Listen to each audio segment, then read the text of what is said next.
Oke, bayangin ini, kamu masih muda, baru aja ngewarisin tahta setelah ayahmu meninggal.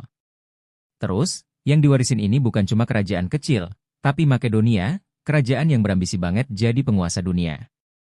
Nah, itulah Alexander. Bukan cuma jadi raja biasa, dia punya mimpi gila, taklukin dunia. Kamu tahu nggak?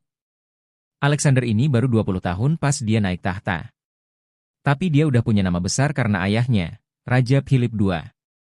Tapi ada satu hal yang bikin dia beda. Alexander nggak cuma pengen mempertahankan apa yang udah dimiliki ayahnya, dia pengen lebih, jauh lebih. Ambisi?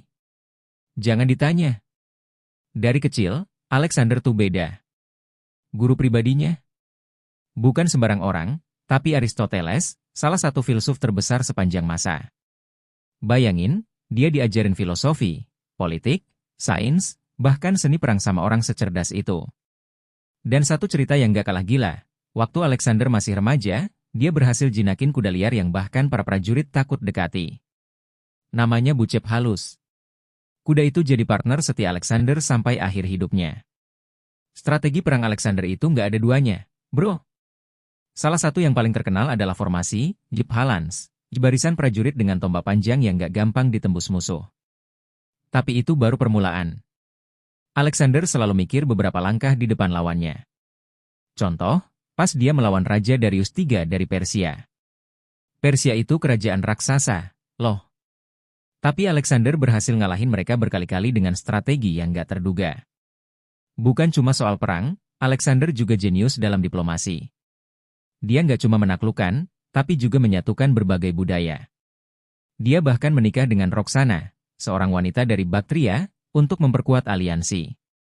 Di kota-kota yang dia taklukkan, dia bangun Alexandria, yang jadi pusat ilmu pengetahuan dan budaya. Sampai sekarang, kota-kota itu masih ada. Di puncak kejayaannya, Alexander meninggal mendadak di usia 32 tahun. Penyebabnya? Masih jadi misteri. Ada yang bilang karena malaria, ada yang bilang diracun, bahkan ada teori dia meninggal karena stres berat. Yang jelas, setelah dia meninggal, kerajaan yang dia bangun perlahan hancur karena nggak ada pemimpin sekuat dia. Jadi, apa pelajaran dari kisah Alexander? Ambisi itu penting, tapi tanpa keseimbangan, semuanya bisa runtuh. Kalau kamu suka kisah-kisah sejarah inspiratif dan strategi hebat, jangan lupa like video ini, subscribe channel kami, dan aktifkan lonceng notifikasimu biar nggak ketinggalan cerita-cerita keren lainnya.